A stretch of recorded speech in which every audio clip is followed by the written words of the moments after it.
esta primera parte era ubicarnos un poquito en qué tipo de movimiento sois, desde Fridays for Future, y en qué ecosistema social y político estáis incluidos, ¿no?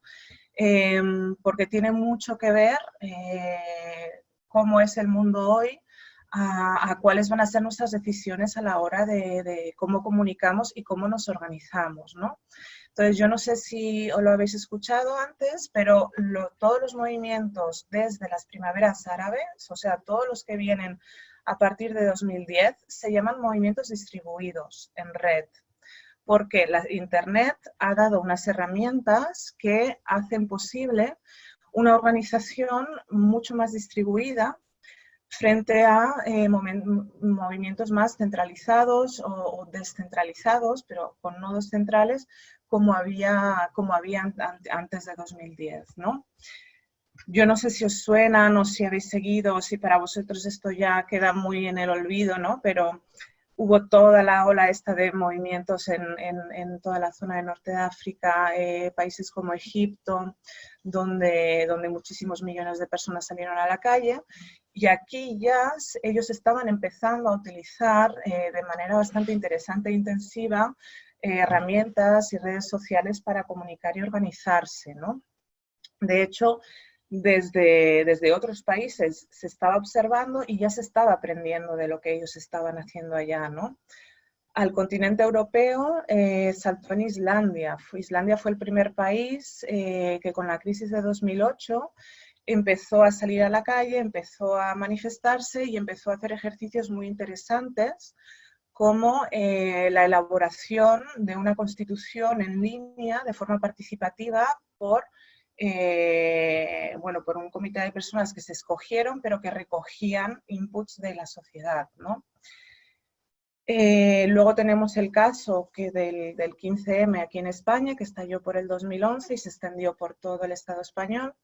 Y en paralelo, poco tiempo después, también saltó en Grecia, ¿no?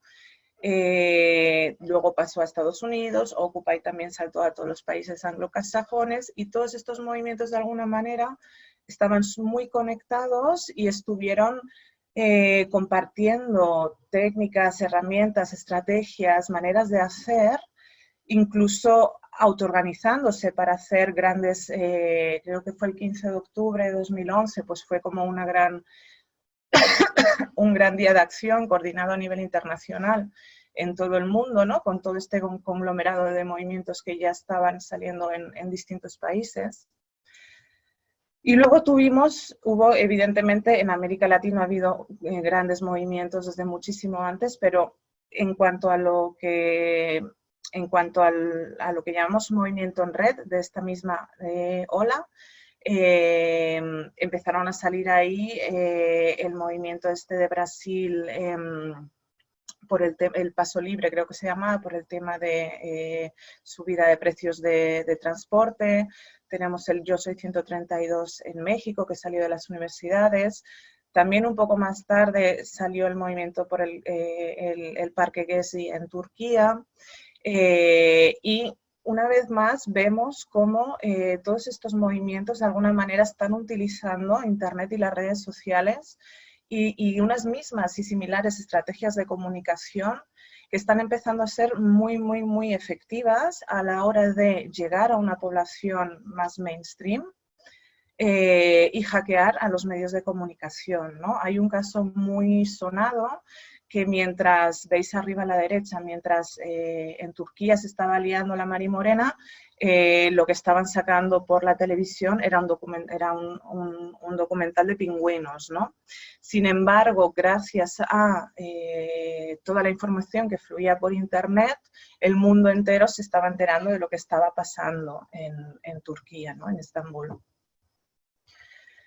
Y no solo en países europeos o Estados Unidos, también tenemos muchos ejemplos. Este es el caso del movimiento de los girasoles en Taiwán, y tenemos muchísimos casos en Asia, que realmente se conoce bien poco, pero por el caso, por ejemplo, de Taiwán, han llegado incluso a cambiar el sistema parlamentario para tener mucha más participación en la toma de decisiones por parte de la ciudadanía, ¿no? Y una vez más, es Internet, son las herramientas de Internet que se están utilizando para organizar todos estos movimientos masivos, ¿no? Y ya más recientemente tenemos la cuarta ola feminista o yo aquí también, bueno, hay como muchísimos más, o sea, vemos incluso todo lo que ocurrió con el tema independentista aquí en Cataluña. Los CDRs estaban utilizando muchísimas prácticas que son muy similares a las prácticas que se habían generado en todos estos movimientos previos, ¿no? Incluso de alguna manera yo sí que definiría Fridays for Future como un movimiento distribuido que forma parte, ¿no?, de esta ola que estamos viviendo la última década, ¿no? Entonces, este visionado rápido es simplemente para intentar que hagamos un poco un análisis colectivo, ¿no?, de cuál es el momento en el que nos estamos encontrando, ¿no?, y por qué este tipo de movimientos han podido alcanzar unas cuotas, ¿no?, de impacto y unas... a lo mejor no estamos hablando de qué cambio han conseguido realizar, pero sí que han conseguido tener a nivel comunicativo un impacto en llegar a una gran parte de la población que normalmente no está activa, que normalmente no es activista y que normalmente pues no le interesan tanto, ¿no?, estos temas.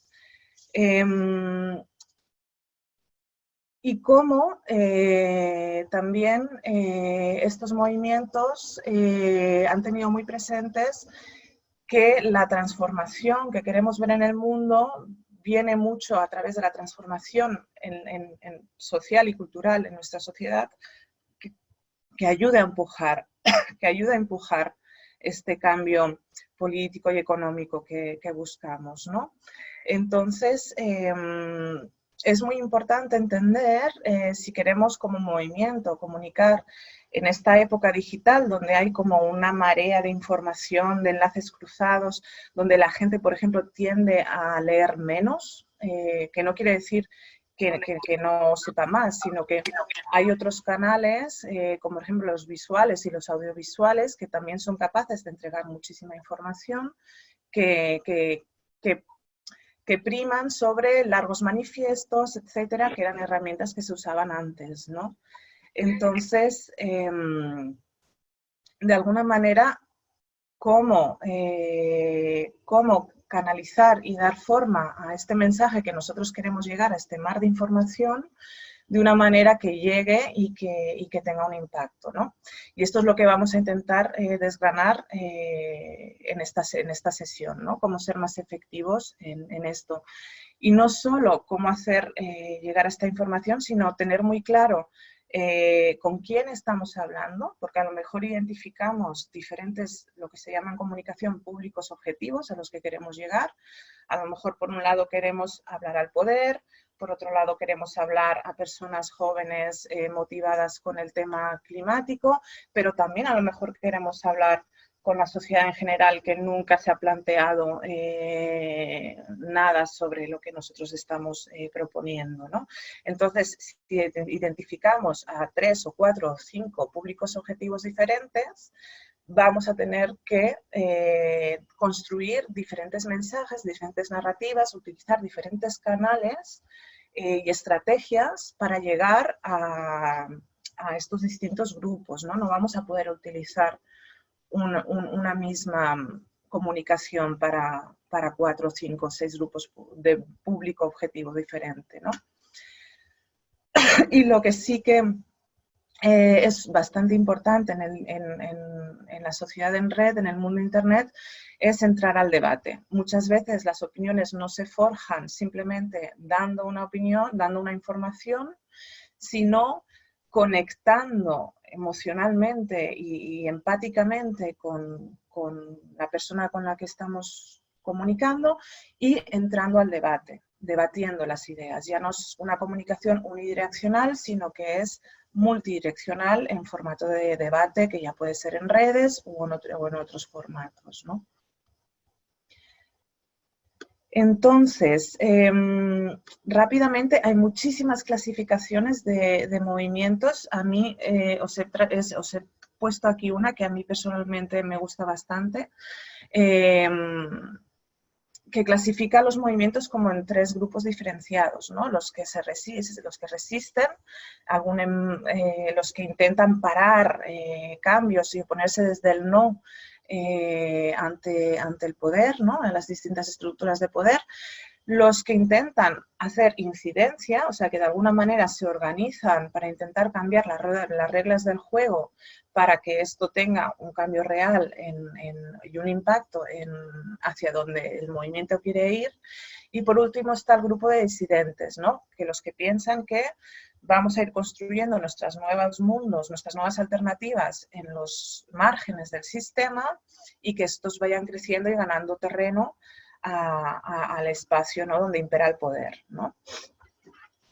Las 3 estrategias son diferentes, las 3 son válidas, pero luego también hay algunos movimientos que practican 2 de ellas o incluso 3 de ellas, ¿no? O sea, para mí un ejemplo muy interesante de movimiento que utiliza estos 3 tipos de estrategia es el movimiento de la PA, de la Plataforma de Afectados por la Vivienda, ¿no?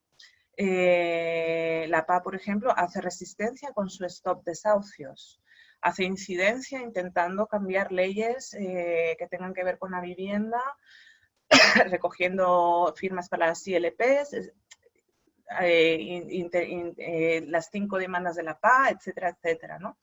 Pero también hace disidencia con la obra social de la PA, o sea, ya que el sistema no nos está dando solución, la solución la vamos a crear nosotras, ¿no? Con lo cual, de alguna manera, cubren de una manera bastante interesante y efectiva estos 3 vértices, ¿no? De hecho, la PA, en el momento más álgido, cuando se hizo la campaña esta por el ILP de recogida de firmas, llegaron a tener, y esto eran encuestas de los medios de comunicación mainstream, yo creo que era como más de un 80% de respaldo de la ciudadanía, ¿no? Que es como bastante fuerte, ¿no? De decir, estaban proponiendo cambios bastante radicales y el 80% de la población estaba con ellos, ¿no? ¿Cómo llegamos a articular todo esto, ¿no? Este dibujito que os he puesto aquí, que también es un concepto como muy anglosajón, ¿no? De la teoría del cambio, son ejercicios que de diferentes maneras, diferentes grupos colectivos o movimientos se plantean a la hora de definir su estrategia, o sea, cómo vamos a conseguir el cambio que deseamos, ¿no? Y hay como una hoja de ruta con diferentes procesos y diferentes ideas que enfocan al colectivo hacia ese cambio, ¿no? que se desea. No vamos a entrar a hacer esto porque esto ya es parte de estrategia, pero lo que yo sí que quería de alguna manera plasmar aquí es que es súper importante que concibamos la comunicación no como una capa posterior que le ponemos a nuestra estrategia cuando ya la hemos construido. ¿Qué quiere decir esto? Pues yo quiero hacer esto, esto, esto y esto, y cuando ya termino de pensarlo todo, pienso cómo lo comunico. Es mucho más efectivo utilizar la comunicación como estrategia misma dentro de la teoría del cambio, de vuestra teoría del cambio, de vuestra planificación estratégica, que la comunicación esté totalmente entrelazada con vuestra estrategia. O sea, que lo veáis como una estrategia en sí misma y como una herramienta en sí misma, ¿no? Y ya vamos a ir viendo más adelante ejemplos de cómo distintos movimientos han hecho esto, ¿no? Para ver si os puede ayudar y dar ideas, ¿no? Y algunos elementos que para mí son bastante básicos a la hora de plantearnos construir una comunicación de una manera estratégica, ¿vale? Una parte de ella es muy, muy importante y es que merece la pena haceros una sesión sobre esto, ¿no? De hacer un análisis profundo de cómo está la sociedad con la que me quiero comunicar, ¿no? Por ejemplo, ahora, además, es que es súper urgente, es súper necesario hacerlo con todo lo que está pasando con el COVID-19. no sé imagino que conocéis o habréis leído la doctrina del shock de Naomi Klein, ¿no? La sociedad está viviendo un trauma profundo que en muchos casos paraliza y que no da lugar a gente empoderada, a gente que le apetezca hacer cosas, sino gente que tiene miedo, y se abre un momento también donde los poderes pueden aprovechar para hacer cambios que en situaciones normales nunca conseguirían pasar, ¿no? Entonces, esto nos pone en un terreno, en una realidad donde tenemos que darnos cuenta que la sociedad va a necesitar un tipo de comunicación que les recoja desde ese espacio, ¿no? Donde pueden estar sintiendo miedo, donde pueden estar sintiendo diferentes emociones paralizantes, ¿no? Entonces, si vamos a construir una campaña en contexto COVID-19, vamos a tener que ir a buscarles y a ir a abrazarles de alguna manera también, ¿no? Y empoderarles, y que la gente no se sienta sola, que algo está pasando, y que todo esto ayude a activar las ganas, ¿no? Porque, por seguir o por participar o sostener un movimiento, ¿no? Es muy interesante también, y como movimiento distribuido es clave, que identifiquemos cuáles son nuestro ecosistema o nuestras personas, los colectivos con los que nos podemos apoyar, con los que podemos hacer cosas juntas, ¿vale? Esto lo veremos más adelante también. También muy interesante ponernos objetivos que podamos ganar, como a corto plazo. Está guay intentar acabar con el capitalismo, pero vamos a ver también que por el camino qué victorias podemos celebrar, porque esto da subidones muy interesantes de interés por parte de la sociedad y también de energía para el movimiento, ¿no? Que se lo está currando, ¿no? Saber construir bien nuestra narrativa, saber construir bien historias, porque al final del día las historias son lo que nos van a conectar con lo que estáis contando. Y que esto ya lo veremos en campaña, toda la parte del timing en comunicación, y es algo que es muy estresante, pero desgraciadamente es así, el tiempo y el timing, el hacer las cosas en el buen momento y hacerlas además bien pensadas y con un ritmo, es súper clave para que funcionen y salgan bien muchas campañas. Entonces, a partir de acá, voy a enseñaros un ejemplo que a mí me encanta, que es de la PA. No sé si lo habéis visto ya. Es un vídeo que se hizo contra Blackstone, ¿no? Que es este fondo buitre que está comprando viviendas. Y que para mí, a nivel comunicativo, tiene cosas muy interesantes y muy bien hechas, ¿no? Casi como un masterpiece, así que os lo voy a poner, es cortito, son 2 minutitos, para que veáis un poquito cómo lo construyeron. This is a message to Blackstone from Spain, from the tenants of your new houses. Houses that used to be our homes. Maybe you don't know us, But you will. Yes, you will. we are the part. La plataforma afectada por la hipoteca. The Spanish platform against evictions. And we fight for the right to housing. The Spanish government and the rescued Spanish banks Are selling our houses to you. with huge discounts. Discounts that were denied to us, and now you Are raising the prices. putting all of us in risk of eviction. Maybe you think you are untouchable. hiding in your nice building in Manhattan. But you are not. You don't know what we are capable of. This is what we do to people like you.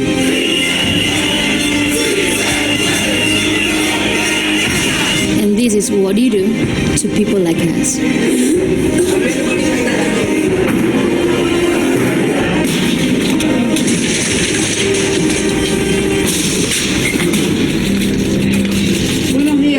You listen carefully, Blackstone. We will fight for our homes, for our rights. for our dignity, for our sons and daughters. And grandchildren. We will fight against your economic interests. Against everything you represent. We will make sure That everybody knows. Who you are. And what you do. Get ready. We are.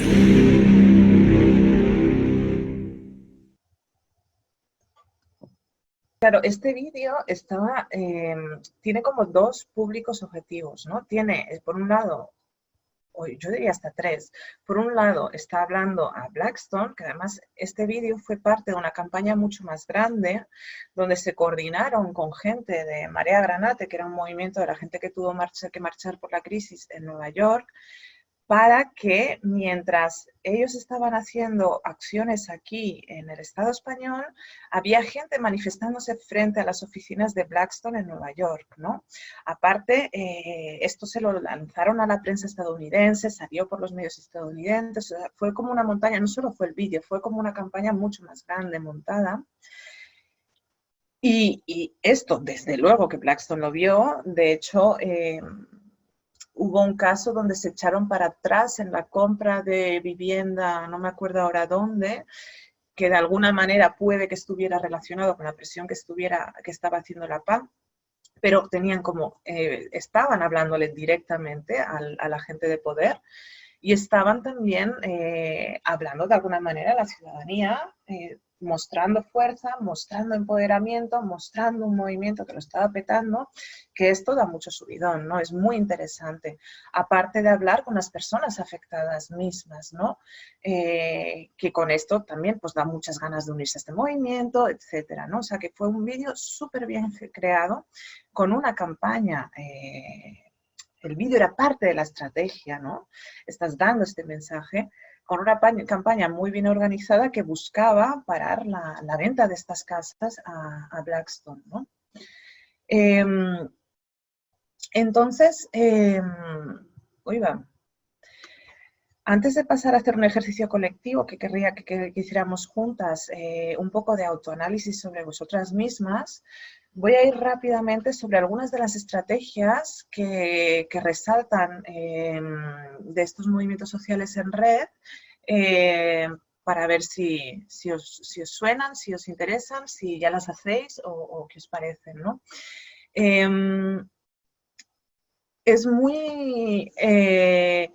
hay una época donde era muy típico ver al activista, ¿no? con el megáfono y no sé, a este héroe de Greenpeace que se sube a colocar el cartel, ¿no? O sea,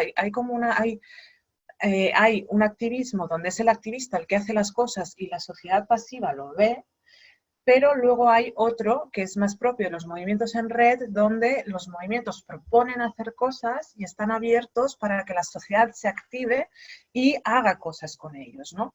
Entonces, esta es una de las razones que probablemente alimenta que estos movimientos crezcan y puedan convertirse en grandes movimientos de masas en un territorio, ¿no? Toda la parte de reconocimiento de las capacidades de grupo e inteligencia colectiva, que al trabajar en red, al trabajar con Internet, nos permite que cada uno, con sus maravillosas capacidades que tenga, pueda aportar desde donde pueda aportar cada uno, ¿no? Y no sean solo las voces más pesadas o los líderes los que tengan capacidad de decisión, ¿no? También...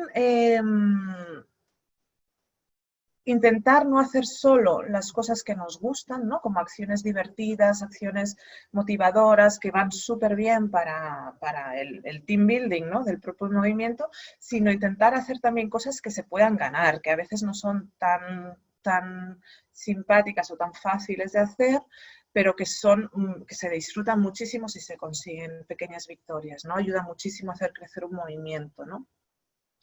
Toda la parte de identificar objetivos comunes o enemigos y realmente hablar con esos enemigos directamente como un movimiento, como hemos visto con este vídeo, ¿no?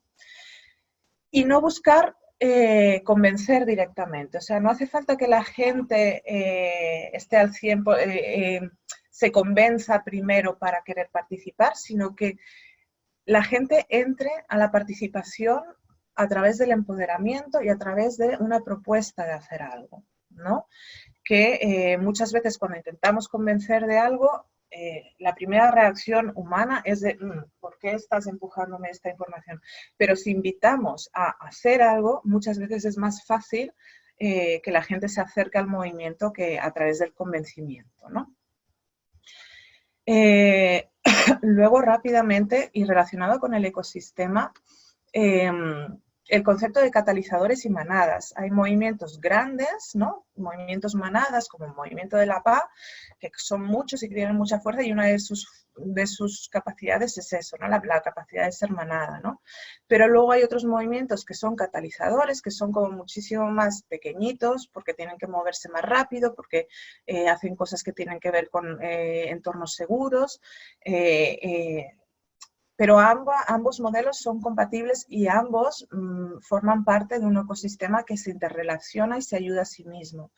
Lo que tenéis ahí en pantalla es una infografía sobre, y seguramente no es completa, sobre cuál era el ecosistema del 15M, para que os deis cuenta de la cantidad de grupos diferentes que había, pero todos estos grupos se ayudaban e interaccionaban, ¿no?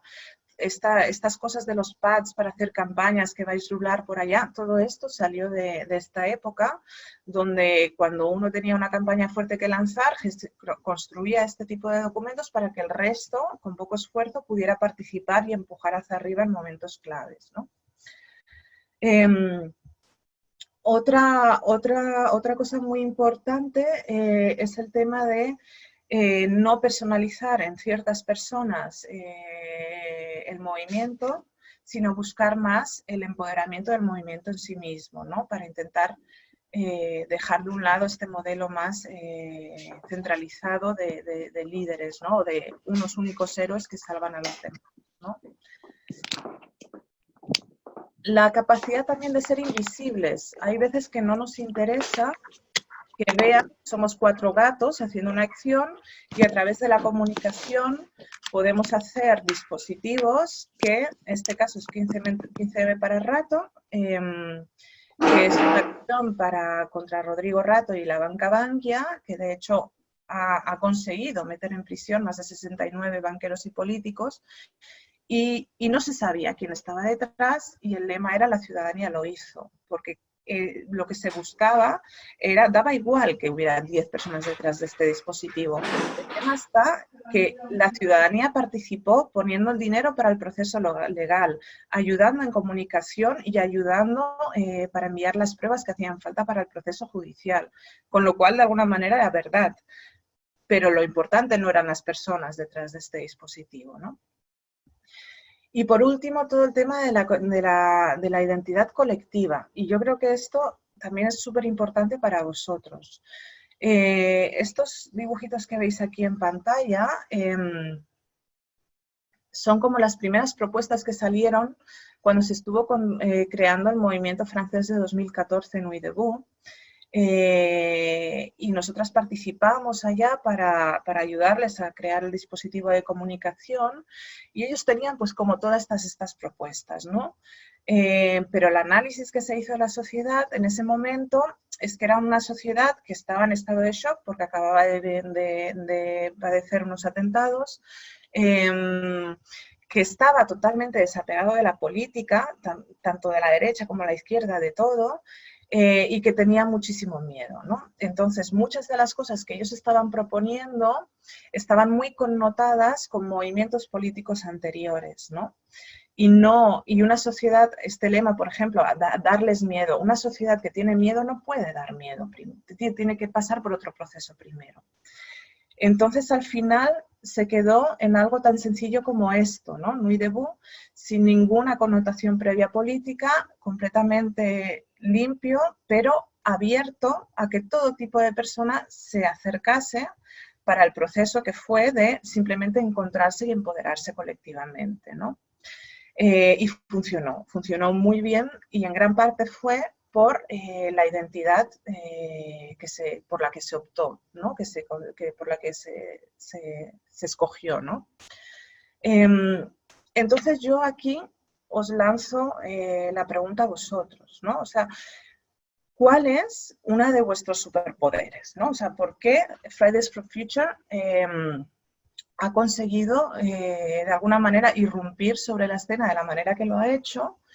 Y quería que hiciéramos ahora un ejercicio colectivo de dos cosas. Por un lado, el por qué creéis cuál es este elemento innato vuestro que realmente ha hecho que hayáis podido impactar de esta manera, ¿no? Salir sobre la palestra de esta manera, por un lado, y luego por otro, un poco de pensar dónde os situáis vosotras, ¿no? En la estrategia que estáis construyendo, en todas las cosas que estáis haciendo, ¿no? Después de tanto movimiento ecologista que hemos tenido, ¿por qué de repente llega Fridays for Future y de repente los medios de comunicación le hacen caso, de repente todo el mundo se entera de que existe este grupo, ¿no? O sea, ¿qué había? ¿Cuál era esa esencia, ¿no? que ha hecho que se transgredan todas estas barreras mediáticas que se suelen poner a los movimientos, ¿no? Vale. Bueno, igual no me acuerdo mucho de lo que se ha dicho, pero sí recuerdo que se ha hablado, ¿no? Del hecho de que protestaran niños y jóvenes y se viese como conceptualmente, ¿no? Son niños, el tema de que, de que se están saltando escuela porque no tienen futuro es como un mensaje que es como muy, muy claro de por sí. Y bueno, por eso, porque, o sea, el hecho de que sean niños y que no estén como politizados para un lado o para otro es como, es más fácil que no puedas como tratar de meterlos en una etiqueta de, bueno, estos son los antisistema de siempre o estos son los no sé qué de toda la vida, ¿sabes? Y es como mucho más apelador, sobre todo para la gente mayor, ¿no? Del tema de no tenemos futuro porque alguien no ha hecho lo que tenía que hacer, ¿no? Y es como muy, muy directo en ese sentido. Me acabo de patillar, ¿eh? O sea, igual... No, fenomenal, era exactamente eso. Sí, claro, tiene muchísimo que ver con la identidad, ¿no? Que es donde yo quería llegar. O sea, la identidad del emisor del mensaje es fundamental y lo puede cambiar todo. O sea, se podría intentar decir lo mismo por otro colectivo, pero si no tiene esta identidad, ¿no? De persona joven que le está diciendo al sistema, no me lo creo ya, o sea, habéis destruido nuestro futuro, tiene un poder increíble, ¿no? Que es capaz de saltarse todas estas barreras, ¿no? Que a los movimientos normalmente nos toca luchar, ¿no? Porque se nos escucha y se nos oiga, ¿no? Entonces, de alguna manera, acordaros siempre, ¿no? De que este es como algo muy, muy poderoso vuestro y que es algo que tenéis que poner sobre la palestra como vuestra identidad, ¿no? Que lo va a cambiar, que cambia muchas cosas, ¿no? A la hora de comunicar, ¿no? Y tú lo has dicho, ¿no? También no solo esto arrolla e impacta a los medios y a los políticos, sino que también genera toda una serie de empatías y de interés por parte de la ciudadanía en general, ¿no? Porque precisamente sois quien sois y estáis hablando desde una identidad concreta, ¿no?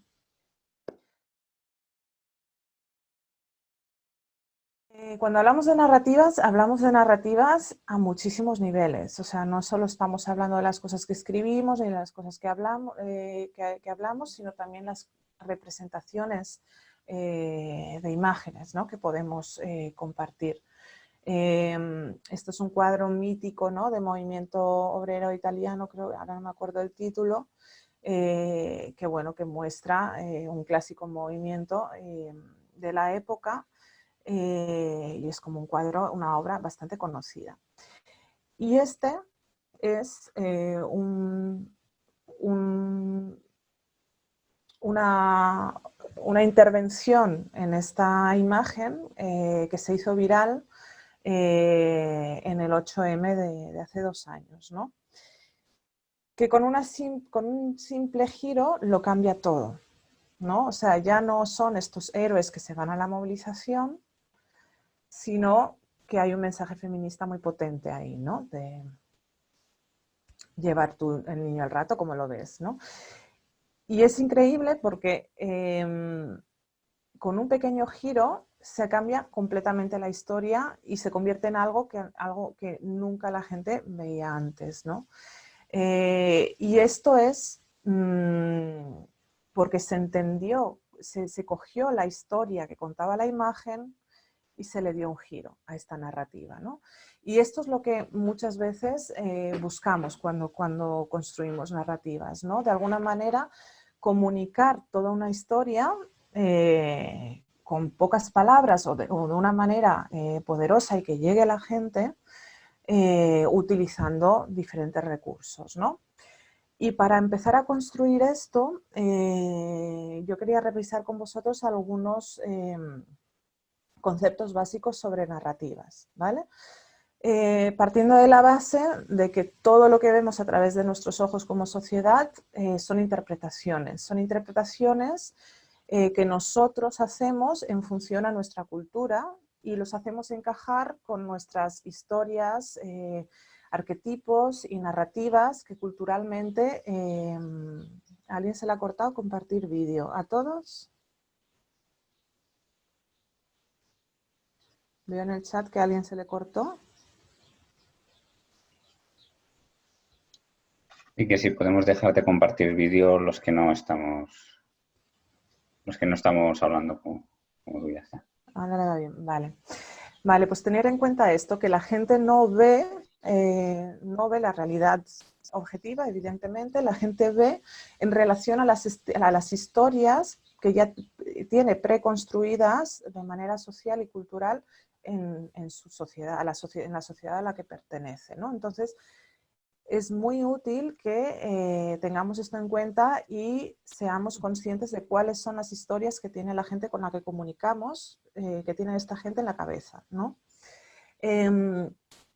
Y muchas veces para entender la realidad, precisamente la mente hace un ejercicio que se llama economía narrativa, donde para intentar entender algo que es nuevo, que no entendemos, que nos causa miedos, buscamos en todo este saco de historias y de arquetipos y de narrativas ya creadas y consolidadas en nuestra sociedad para aplicarlo a todas las nuevas propuestas que se nos vienen encima, ¿vale? Entonces, evidentemente hay toda una serie de historias dentro de nuestro imaginario, pero estas historias nunca están cerradas y siempre podemos intervenir, ¿vale? Que es el ejemplo que os he puesto aquí antes, ¿no? Y es muy interesante utilizar este conocimiento de qué tiene la sociedad en su cabeza para conectar con ella y lanzarle los contenidos, ¿no?, que nosotros queremos compartir. Entrelazarlo con las narrativas que ya tenemos, ¿no?, en nuestro imaginario, ¿vale? Otro elemento importante es las historias de poder. Estamos en una sociedad donde se ha impuesto un poder porque se han impuesto maneras y formas de pensar en nuestra cultura, ¿no? Yo no sé si reconocéis a este personaje que está aquí en esta imagen. ¿Os suena alguno? Pues este personaje es un personaje que ahora es multimillonario, es Bill Gates, y la historia de poder de Bill Gates es que él fue un joven estudiante nerd que construyó este mega imperio y desarrolló estas megas herramientas trabajando a saco en el basement de la universidad, ¿no? Y que él se ha hecho un self-made man, ¿no? Y que se ha hecho súper poderoso, súper rico y ahora tiene una mega fundación que está salvando el mundo y que está incluso ahora investigando para el coronavirus, ¿no? Pero esta historia es mentira, él no se ha hecho a sí mismo de manera sola y de alguna manera el capitalismo neoliberal anglosajón de que cada hombre se hace a sí mismo y que no necesita el Estado para nada, es una mentira, porque todos esos ordenadores que veis ahí en esa imagen son ordenadores pagados con dinero público porque era una universidad pública. O sea, este hombre no hubiese llegado a ser lo que es si no hubiese tenido una educación gratuita y de calidad, ¿no? Entonces, esto es bastante poderoso, ¿no? Porque si el neoliberalismo nos está vendiendo un modelo de hombre que puede triunfar haciéndose a sí mismo, esto ha generado todas unas sociedades que quieren replicar ese modelo, y si no triunfas es tu culpa, entonces para un lado, ¿no? Entonces realmente esta narrativa de poder ha ganado en el neoliberalismo, y son narrativas de poder que habría que destruir porque muchas veces no se basan en una realidad, ¿no? De que este hombre ha llegado hasta ahí solito, ¿no? Entonces, ¿cómo podemos atacar estas historias de poder y cómo podemos generar nuestras propias historias de poder que sean capaces, ¿no? De desbancar estas otras, ¿no? Vamos a ver algunas estrategias y técnicas, ¿vale? Os voy a poner otro vídeo como ejemplo.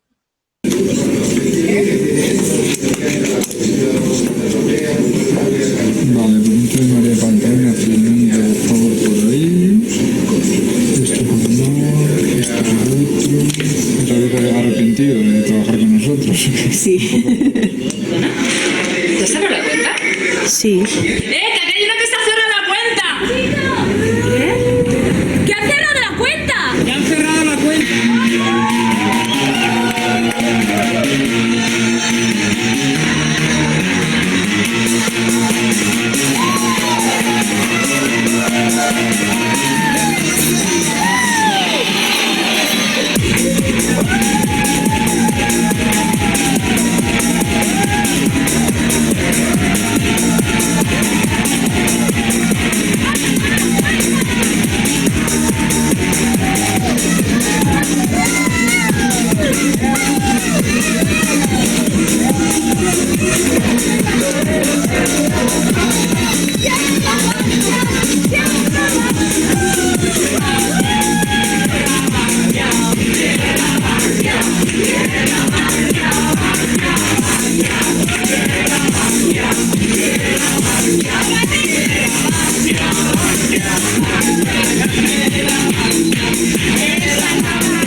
Vale, no sé si conocíais este vídeo, pero este vídeo, este es cruel, sí.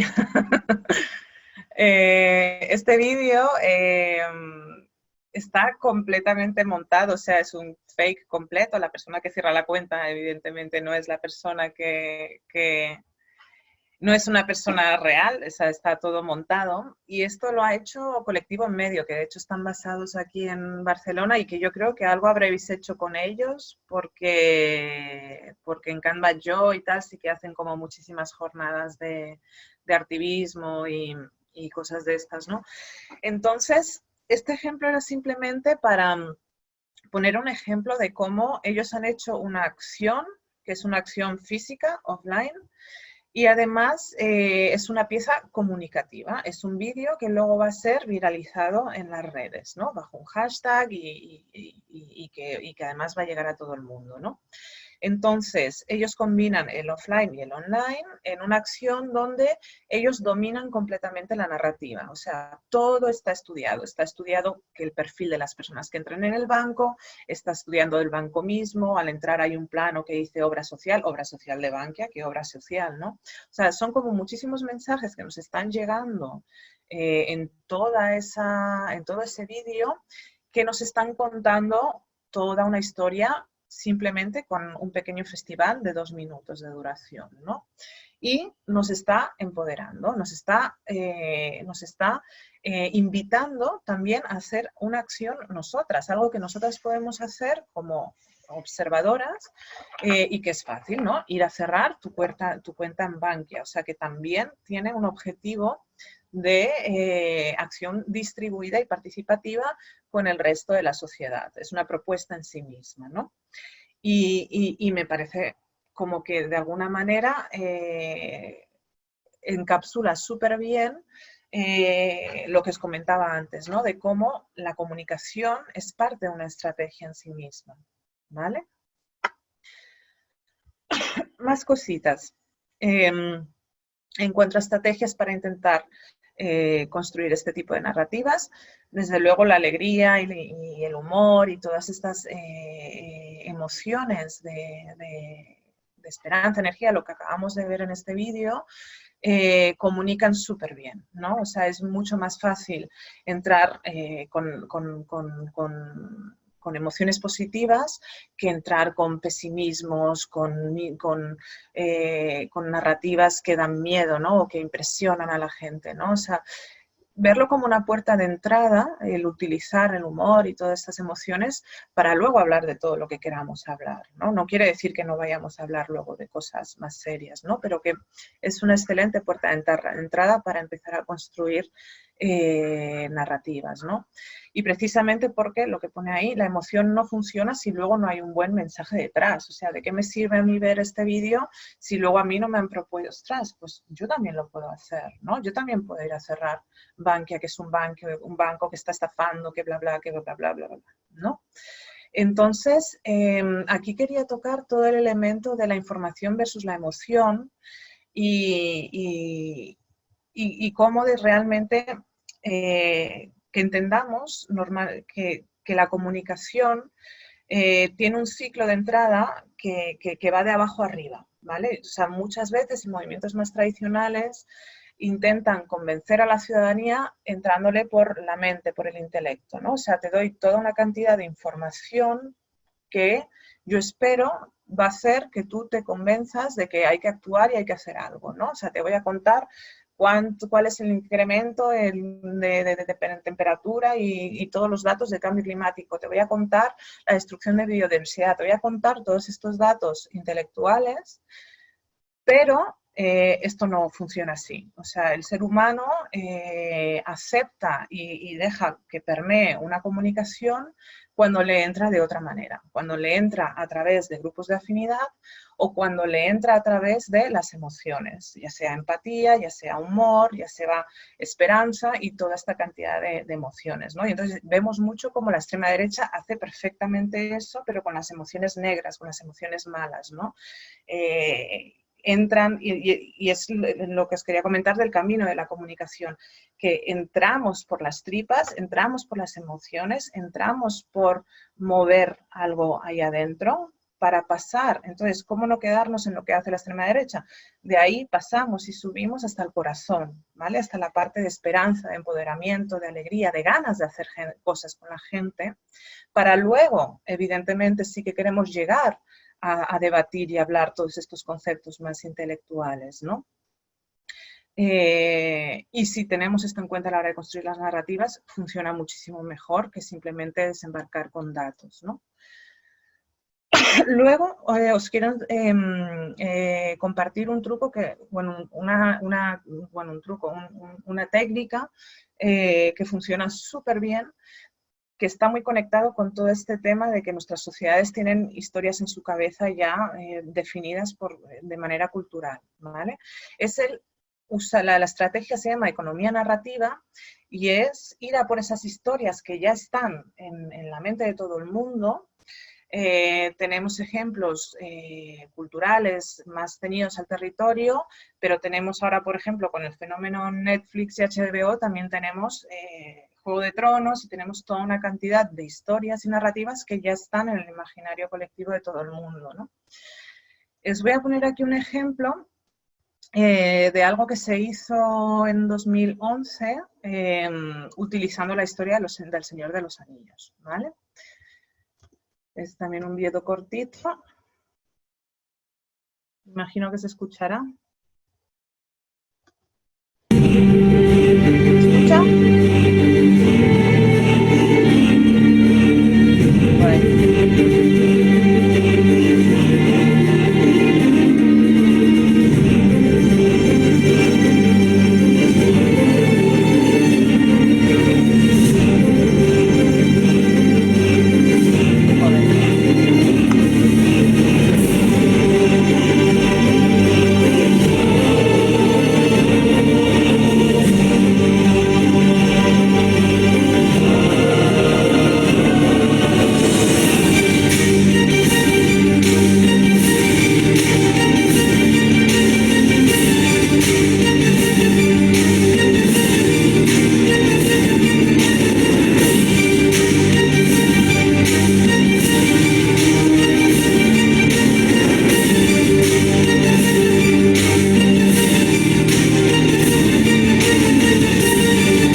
Abro el chat, así os leo.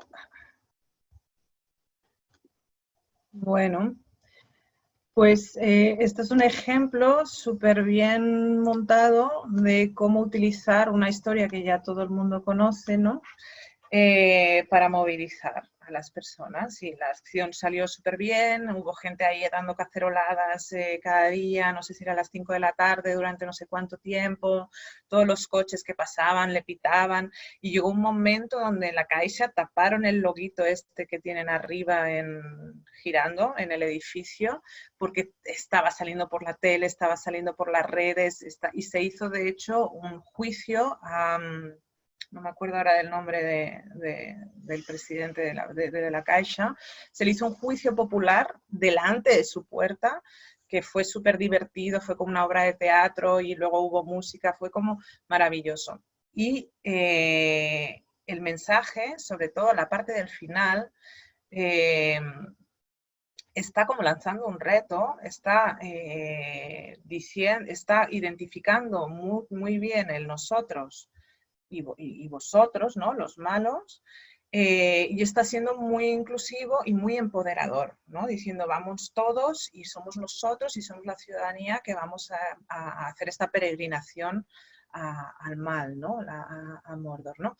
Entonces, esto es un ejemplo, ¿no? Pero hay miles de casos y de ejemplos de movimientos que hacen este tipo de cosas y funciona súper bien. O sea, sí que os animo, si os apetece experimentar, en investigar las narrativas ya creadas y montaros vosotros algún mensaje o alguna acción o propuesta con esto, ¿no? Entonces, rápidamente...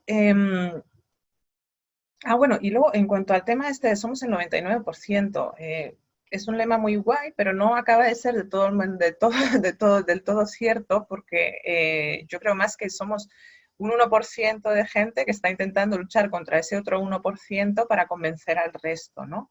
Y yo creo que está ahí la clave, ¿no? O sea, si somos capaces de hacer llegar, efectivamente, si somos capaces de hacer llegar estas ideas y que estas ideas se vuelvan hegemónicas dentro de ese 98%, que por ejemplo para mí fue el caso con el 15M, el 15M consiguió colonizar, a lo mejor no el 98%, pero el 80% de la sociedad, ¿no? y de alguna manera, durante mucho tiempo, pues la extrema derecha estaba callada, o sea, hubo toda una cantidad de cosas que desaparecieron de la palestra, porque el sentido común, por así decirlo, las ideas hegemónicas eran las que estaban compartiendo y haciendo llegar desde todo lo que era el amplio ecosistema del 15M, ¿no? Como otra estrategia que es súper útil a la hora de intentar llegar nuestro mensaje, chao, chao, John, es la narrativa en forma de cuña, ¿vale? Y esto es algo que a veces cuesta un poco, pero es que es así. O sea, la gente necesita ir paso a paso en el proceso de llegar a tus ideas, ¿vale? Un ejemplo bruto sería, por ejemplo, el movimiento anticapitalista, ¿no? de la época anti-lobby, ¿no? Que era anticapitalismo y se decía claramente y era como uno de los lemas fuertes y que se ponían por delante, ¿no? ¿Qué pasa? Que eso era súper sencillo para el poder cogerlo y tirarlo, desecharlo antisistemas. Y era más difícil para la sociedad identificarse porque a lo mejor sí que eran anticapitalistas o no estaban a favor del sistema, pero así como de repente que me digas que tengo que ser parte de esto, la gente no está preparada para dar estos saltos. Entonces, entendiendo esta psicología de las personas, existe la estrategia de narrativa en forma de cuña, que consiste en ir poco a poco, navegando por distintas ideas y distintas propuestas para que la gente por ella misma llegue a la conclusión de que quiere un cambio de sistema, ¿vale? Una estrategia. Vale, esto es como un pequeño recap, ¿no? O sea, a la hora de comunicar, tener muy en cuenta dónde están las personas. Tenemos diferentes públicos objetivos y a lo mejor esos diferentes públicos objetivos utilizan diferentes herramientas, ¿vale? Medios de comunicación políticos están muchísimo en Twitter y les importa muchísimo también lo que se dice en Twitter. Están, de hecho, cada vez invirtiendo más y más y más dinero en sus recursos humanos para su imagen pública en Twitter, ¿no? Sociedad en general, pues a lo mejor sociedad en general está mezclada entre diferentes, ¿no? A través de Facebook, a través de Instagram, a través de los medios de comunicación, vamos a poder llegar a través de un mix a diferentes personas, ¿no?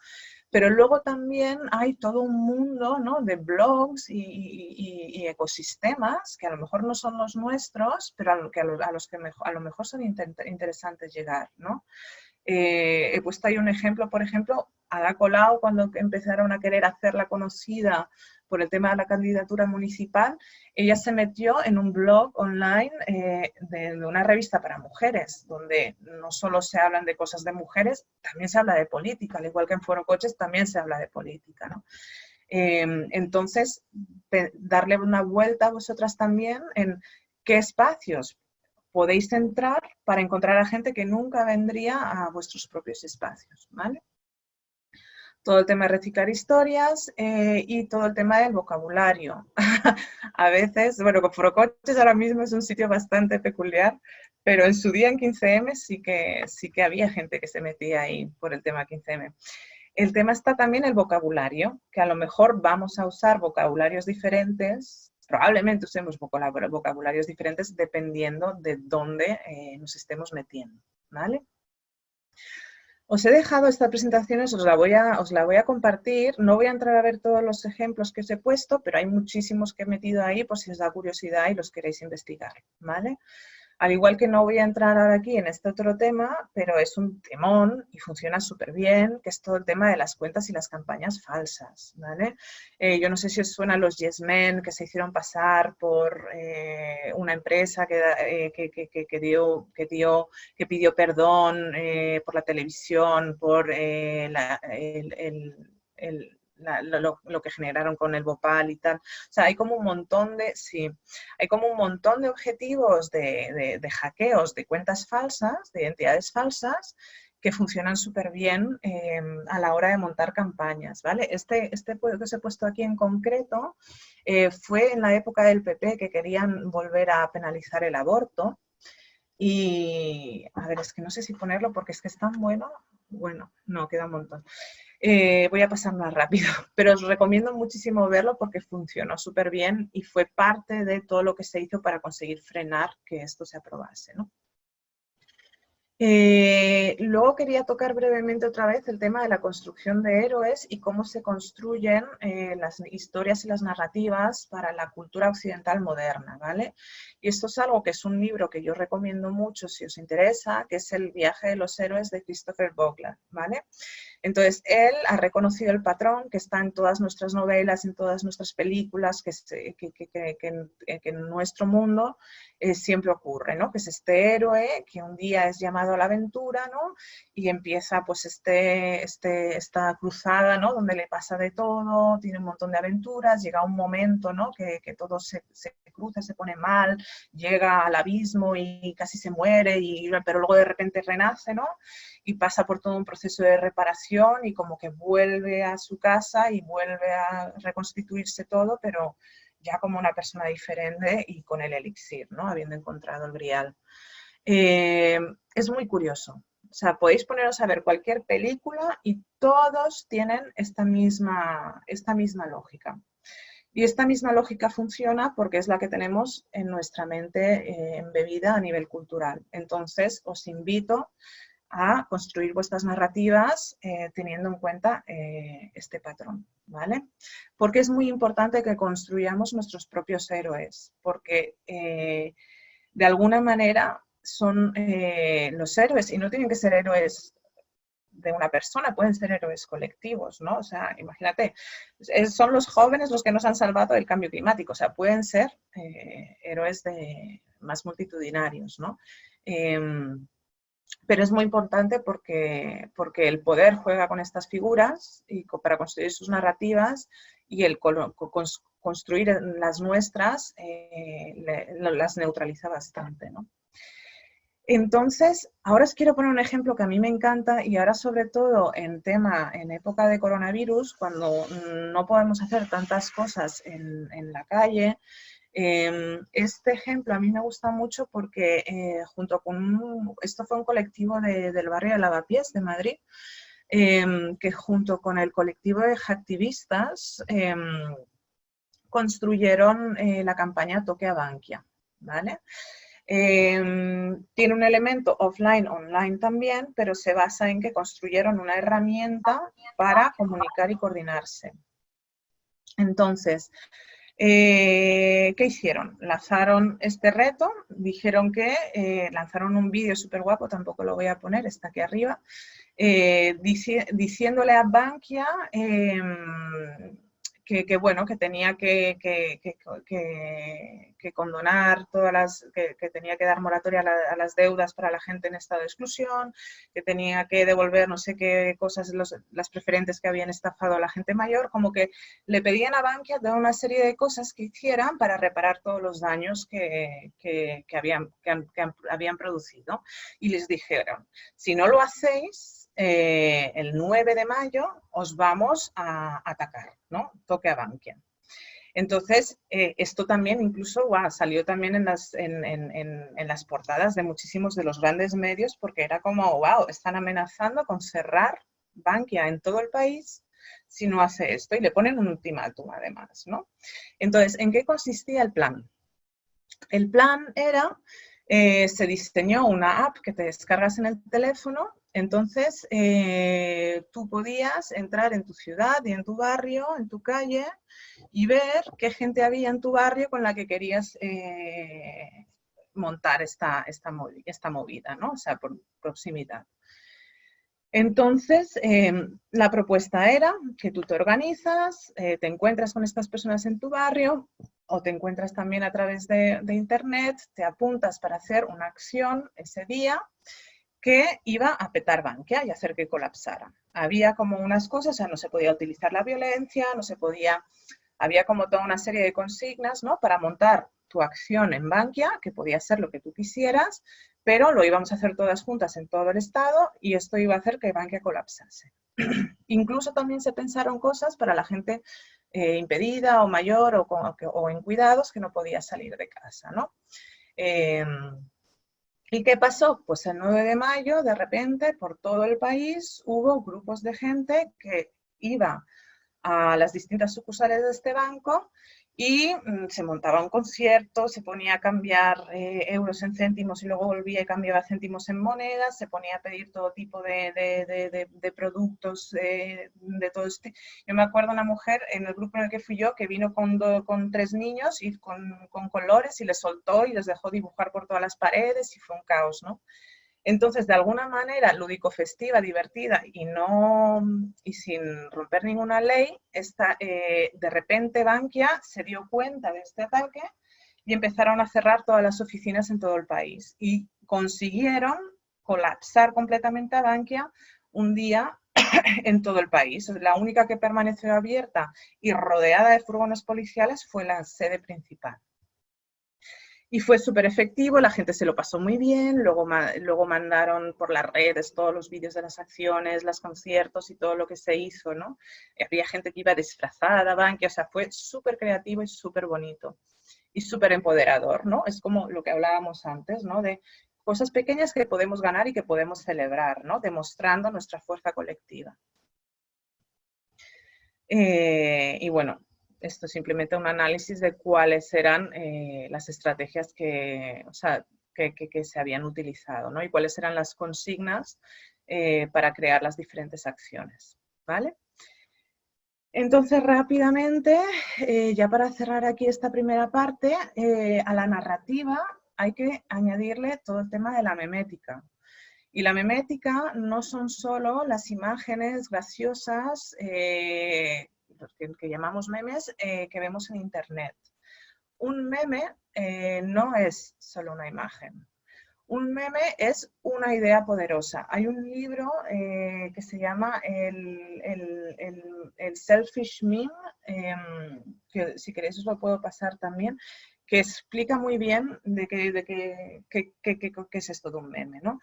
Y lo explica diciendo que se parece mucho al ADN que tenemos, al ADN humano, ¿no? Que el selfish gene, que tenemos que nos define, ¿no? como seres humanos, pero a nivel de ideas en la cabeza, ¿no? Un meme sería como el ADN cultural, que son ideas que triunfan en nuestra sociedad, en nuestra cultura, y que como triunfan, se hacen virales, mutan y se van como extendiendo y haciendo dominantes y hegemónicas en nuestras ideas, en nuestra cultura, ¿no? Con lo cual puede ser una frase, puede ser evidentemente una imagen, pero principalmente es la idea que está detrás de todo esto, ¿no? Os he puesto ahí, sí, os lo pasaré todo luego, sí. Os he puesto ahí, por ejemplo, el ejemplo de la campaña de la paz. El sí se puede, pero no quieren. O sea, era algo que todo el mundo sabía, que hay unos poderes detrás que no van a querer dejar que esto ocurra, pero ellos construyeron su campaña con este meme tan sencillo, ¿no? De que empoderador, de que nosotros podemos, de que vamos, y acusador con vosotros. Identificamos perfectamente, no os engañáis, de que estáis del lado del dinero y no de las personas, ¿no? Y memes hay montones, ¿no? Yo os quería proponer un pequeño ejercicio, y esto yo creo que lo podemos hacer de forma así en grupo, ¿no? De ir compartiendo memes que a nosotros nos parecen poderosos, ¿no? Que vayamos identificando qué es un meme ganador, ¿no? Y cuáles nos gustan. Antes de terminar, evidentemente, meme como idea, pero meme evidentemente también como imágenes y visuales, porque hoy en día la gente tiende a leer menos y optar más por formatos visuales, audiovisuales. Y bueno, aparte de poder contar con diseñadores y diseñadoras que nos hagan este trabajo, que es una currada que te cagas, también hay herramientas que os las he dejado allá, que os ayudan, Canva, Pablo, Pictochart, que os ayudan a montarlo vosotros, aunque no seáis diseñadores, para que podáis tener un poco más de dónde tirar si no tenéis a tanta gente que diseña, ¿no?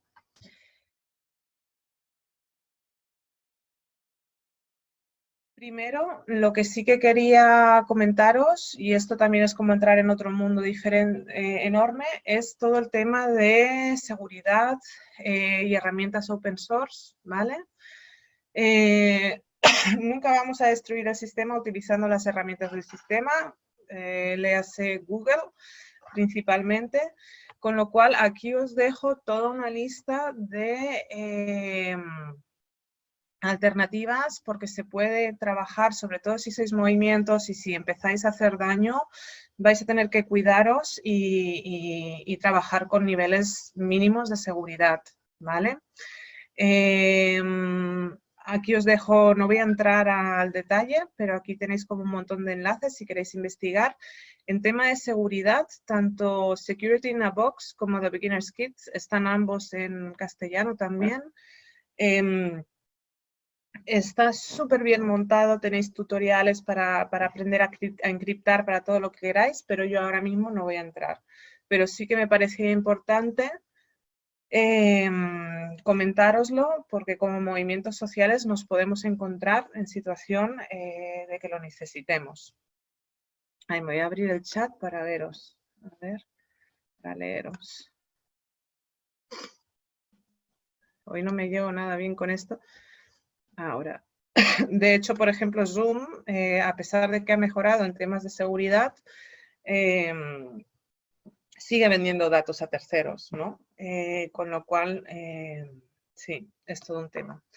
En fin, luego también, que no sé, imagino que conoceréis todo el tema de la etiqueta, que es como 10 reglas de oro que se han creado a raíz del trabajo en línea, del trabajo en Internet, que ayudan mucho a que un grupo se entienda bien de manera virtual. Os dejo ahí también un enlace a la etiqueta en castellano, pero imagino que también muchas ya las utilizáis y las implementáis vosotras.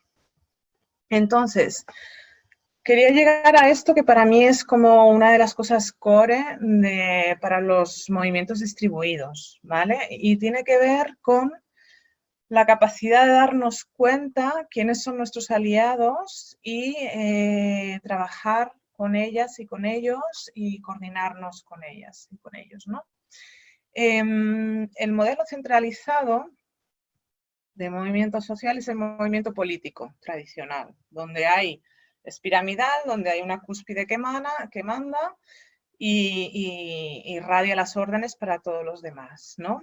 Luego tenemos el modelo descentralizado, que lo podríamos comparar con organizaciones, ¿no? Con ONGs, o sea, diferentes grupitos que tienen su audiencia, su público, por ejemplo, ODG, Greenpeace, no sé quién, no sé cuántos, vas a ir como ecologistas, todos tienen como su pequeña audiencia o grande y sí que están conectados entre ellos porque trabajan una misma temática y sí que colaboran y sí que se ayudan, etcétera. Pero este es el modelo descentralizado, donde, por ejemplo, si el ODG desaparece, toda la audiencia que estaba alrededor del ODG se queda como despenjada del resto de la red, ¿no? Y el modelo, que es ya además de movimiento grassroots, es el modelo distribuido, ¿no? Que lo veríamos como todas las sinapsis de neuronas en el cerebro, ¿no? Que todo está conectado y todo viaja súper rápido a través de esta red que está fuertemente interconectada.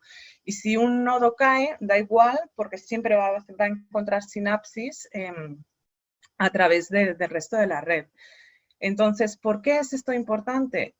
Esto tiene mucho que ver con la regla de Internet que se llama 1990, no sé si os suena. Es como algo que se ha demostrado que es cierto, que viene de la cibercultura, pero también se superpone en el mundo real, ¿vale? Y lo que dice es que normalmente en grupos de personas, en grupos en foros, en grupos de relaciones, normalmente es el 1% de las personas que trabaja. Es el 1% de las personas que realmente se pone a desarrollar unos contenidos, a montar unos virales, a trabajar para vehicular unas ideas, por ejemplo, ¿no? El 9% son usuarios que contribuyen cuando esa propuesta está formada, que contribuyen porque no tienen mucho tiempo, pero que a lo mejor porque están en otro tema también, ¿no? Pero son gente que de alguna manera ese 9% está ahí y es fácilmente activable, ¿no? Podemos invitarle a hacer cosas, ¿no? Y el 90% restante son lo que se llaman los lurkers, son los que están simplemente por ahí observando, con poca interacción, pero que son esa masa, ¿no?, a la que tú quieres llegar e influir con tus ideas, ¿no? Entonces, hay un ejercicio que se llama mapear nuestro ecosistema, que es súper útil para un movimiento cuando vais a construir una campaña, cuando vais a construir una estrategia o tenéis un plan, ¿no? Que, por ejemplo, lo que se hizo anoche de las luces y sombras, ¿no? Es algo que ya hacéis, de hecho, ¿no? Lanzáis una idea, lanzáis una propuesta, montáis cómo se va a hacer, y vais conectando con el 9% de actores que hay alrededor, ecologistas, Extinction Rebellion, ese es el 9%, para que os ayuden a impulsar o a lanzar esta propuesta, ¿no? Entonces, la idea es que vosotros como un 1%, que sois los que hacéis vuestro trabajo para vuestra lucha, tengáis mapeado y alimentado vuestro ecosistema del 9%, ¿vale? Y que además lo hagamos no solo pensando en cuáles son los colaboradores habituales, sino que además sea un mapa que esté vivo y abierto y que empecemos a pensar en entrar en diferentes burbujas ecosistémicas, ¿no? Porque muchas veces tendemos a comunicar en lo que se llama la burbuja endogámica, ¿no? En gente que piensa igual que nosotros, que está trabajando el mismo tema que nosotros, y todos comunicamos para nuestras audiencias que al final del día ya están convencidas de lo que estamos queriendo decir, ¿no? Y el gran reto es incluir en nuestros ecosistemas personas que vienen de otros, ¿vale? Entonces, yo aquí os propongo que hagamos un ejercicio rápido de hacer un listado de los diferentes grupos con los que solemos trabajar, por un lado, en una primera fase, y por otro, cuáles son, además, con los que no solemos trabajar, pero que a lo mejor podríamos llegar a trabajar si les invitamos y si construimos relaciones con ellos, ¿vale? Twitter. He escogido Twitter, veo que ya sí que tenéis Twitter y bastantes cuentas de Fridays tienen Twitter. Y evidentemente, a pesar de ser una herramienta corporativa que cada día cambia el algoritmo a peor y nos mete publicidad, etcétera, la gente está ahí y es muy útil usarlo. Y sobre todo, lo más interesante de Twitter es que los políticos y los medios de comunicación están ahí. Y no solo están ahí, sino que muchas veces toman decisiones en función a lo que se habla en Twitter. O sea, muchas veces la prensa, después de todo lo que pasó con la primera fase de oleada de movimientos de post-2010, es que muchas veces los medios de comunicación abrían el Twitter por la mañana, veían cuáles eran los temas que estaban haciendo trending topic y en función de ello, en sus reuniones editoriales organizaban las noticias y los titulares que iban a sacar, ¿no? O lo que os comentaba antes, ¿no? De los políticos que hoy en día tienen no sé cuánta gente gestionando su imagen y sus... Bueno, hay algunos que lo hacen ellos directamente, pero, por ejemplo, no sé quién me dijo el otro día que Íñigo Errejón tiene 10 asesores de community manager, ¿no? Es muy importante y les importa mucho y realmente hay muchísimo juego de ideas políticas en Twitter y además se pueden hacer cosas muy interesantes precisamente porque están ahí en Twitter, ¿no? Os voy a poner un ejemplo que se hizo en la época en la que Rajoy quería prohibir el aborto. Él tenía... había él estaba en el Parlamento Europeo en no sé qué comparecencia dando un discurso, y en ese preciso momento, ya se sabía que él iba a estar ese preciso día ahí, se organizó una campaña para que todo el mundo enviara al resto de parlamentarios europeos que estaban ahí en la Cámara mensajes de Twitter solicitando, o sea, pidiendo que de alguna manera apoyasen a la sociedad del Estado español frente a esta regresión en derechos y que si de alguna manera, ya que tenían ahí a Rajoy, podían preguntarle por qué estaba haciendo esto, ¿no? Entonces fue muy gracioso porque esta sesión además estaba como retransmitida en vivo y empezó la campaña y de repente veías que todos los parlamentarios europeos en la sala empezaban a coger su teléfono, a mirarlo, y todo el mundo estaba, porque les estaban llegando cientos y cientos y cientos de notificaciones de cuentas de acá pidiéndoles estas cosas, ¿no?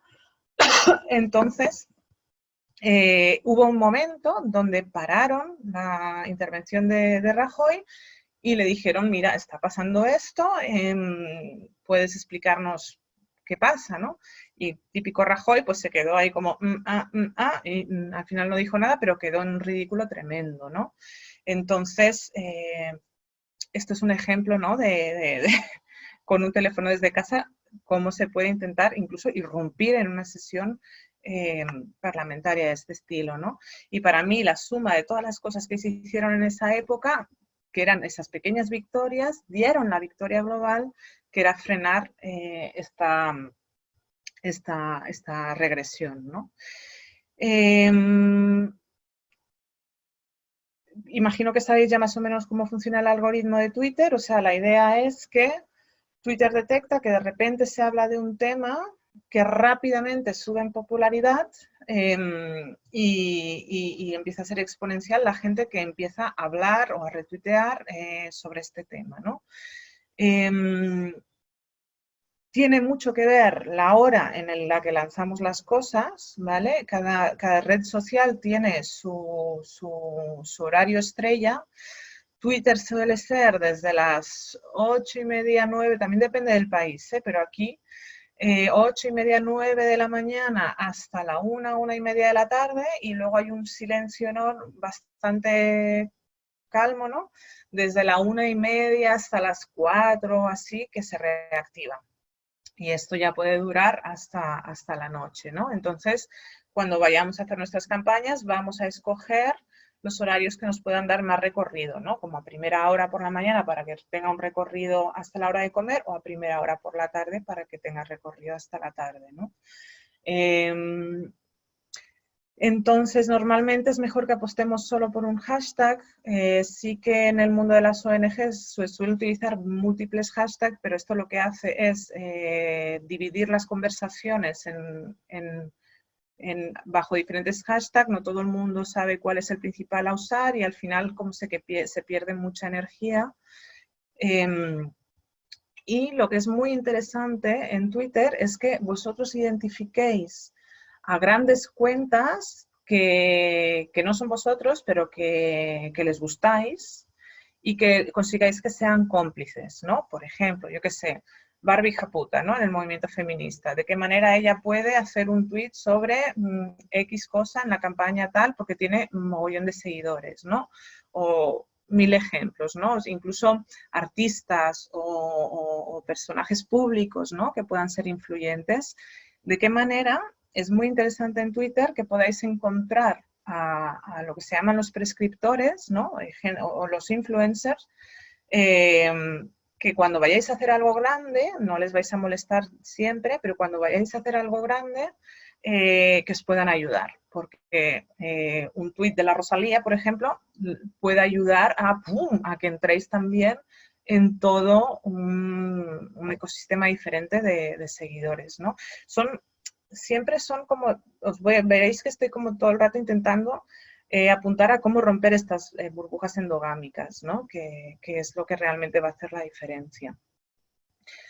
Evidentemente también se pueden entrar a lo que se llama hackear otros hashtags. Por ejemplo, se hace mucho, hay un programa de televisión, yo que sé, Salvados, ya no está Salvados, pero bueno, Salvados en la Sexta, que habla sobre, yo que sé, el petróleo, ¿no? Y hay un hashtag que se está utilizando para que durante ese programa, la gente que está viendo el programa, comente sobre el programa, ¿no? ¡Pum! Pues eso es un momento perfecto para entrar vosotros con vuestras cuentas y empezar a compartir ahí ideas, conseguir seguidores nuevos, etcétera, ¿no? También ir pensando no solo las campañas que vosotros podéis lanzar, sino aquellas que podéis, sobre las que podéis desembarcar, ¿no? Que han creado otros que no tienen nada que ver a veces ni siquiera con movimientos, ¿no? Luego también es muy interesante cuando vais a hacer una campaña grande, no siempre lo haréis, utilizar el tema del misterio y de la expectancia, ¿vale? Esto quiere decir usar un vídeo donde no se deje muy claro lo que va a pasar, pero que despierte la curiosidad, ¿no? Porque la curiosidad es de los mejores ganchos, ¿no? Que despierte la curiosidad para acoger a gente que a lo mejor no estaría de primeras atraída por un discurso más relacionado, por ejemplo, con el cambio climático, pero hay algo en esa campaña de expectación que les ha hecho gracia, que les ha despertado la curiosidad, entonces empiezan a seguir para ver qué es lo que pasa detrás, ¿no? Incluso grandes medios de comunicación han hecho alguna vez esto, ¿no? No me acuerdo ahora un ejemplo, pero algunas campañas de publicidad que de repente te encontrabas todo lleno de esta publicidad y no se sabía lo que era, y luego resulta que era un coche, o que era una bebida, o que era lo que sea, ¿no? Es una técnica de comunicación muy no tan usada, pero súper efectiva. Y luego todo el tema esto de los pads, de producir materiales, definir bien los objetivos, producir algunos tweets de ejemplo para que podáis pedir luego ese 9% de vuestro ecosistema que os ayuden con campañas concretas, ¿no? El tema con esto es que yo siento que muchas veces nos quedamos solo ahí, en hacer un pad con unos tweets, con un tal y ya está, y eso es lo que lanzamos. Para mí lo que realmente puede transgredir más y ser más interesante es cuando llevamos una propuesta de acción detrás, ¿no? O sea, que ir más allá de solamente hacer unos tweets, sino que hago unos tweets, pero también de alguna manera participo en otra cosa, ¿no? Yo qué sé, como lo de Toque a Bankia, ¿no? La gente estaba invitada a hacer tweets, pero de las acciones que ellos hacían cuando iban al banco, ¿no? O sea que, de alguna manera, no solo estás haciendo tweets, estás llamando a la acción y llamando a una propuesta coordinada, ¿no? Que luego a la gente le mola hacer cosas, ¿no? Sobre todo que si son cosas divertidas y si está conectado con el humor y toda esta historia, ¿no? Yo no sé si sobre Twitter tenéis alguna duda que os queme profundamente, pero yo no entraría en el detalle de su funcionamiento, pero... Una cosa, Emma, que Inés ha puesto en el chat que tiene una duda, creo. A ver si... Sí. No sé por qué no consigo ver. Pero Carlos, no sé si querías entrar o no, pero es como casi un tema más organizativo, de que cuando has dicho que estaría bien como seguir a grandes cuentas que ya tienen varios seguidores y tal, pues a mí me surge un poco la duda de cómo decidimos qué campañas y qué campañas no, porque yo qué sé, imagínate que ahora nos pone, o sea, alguien desde el grupo de comunicación decide que, es que esto nos lleva a muchos problemas, decide que se sigue a una organización que está muy institucionalizada, una campaña que es en exceso, ¿sabes? Como que no es fácil ver el límite entre lo que queremos y lo que no queremos que hemos decidido en la asamblea muchas veces, entonces no sé si a lo mejor es que aquí tendríamos que hacer un poco la vista gorda y no ser tan puntillosas con ciertas cosas o simplemente pues no hacerlo, establecer unos límites claros, hacer un protocolo, no sé. Pero te refieres a la hora de, por ejemplo, seguir a una entidad X en Twitter. No, o sea, como esto que has dicho de los, o sea, como grandes hashtags, o imagínate que nos ponemos a hacer, o sea, aprovechamos lo de Évole, que es el nuevo Salvados, para, pues, para nuestro beneficio, entre comillas, pero a lo mejor hay alguien en la asamblea que no estaba de acuerdo, pongo en el caso hipotético, de que esto como, de que, bueno, que a lo mejor este programa no le gusta, o a lo mejor, ¿sabes? Como el momento decisorio, ¿qué hacemos? ¿Sabes? O sea, no sé si me estoy explicando. Sí, vale, ahora sí. Claro, el tema está aquí en si quieres llegar a otros mundos o no. Puedes escoger por tus ideas no querer entrar en el mundo de la sexta, pero bueno, también bajo ese hashtag de lo de Évole, hablando sobre no sé qué, va a haber mucha gente ahí que o sea, yo lo vería más como a cuánta gente podemos coger y sacar solo de ver lo de Évole y la sexta. O sea, no te vas a... No es que tú te estés adheriendo a la sexta al revés, o sea, estás hackeando su hashtag. O sea, estás metiéndote ahí y pum, intentando llevar y redireccionar la atención de la gente hacia la sexta, hacia ti.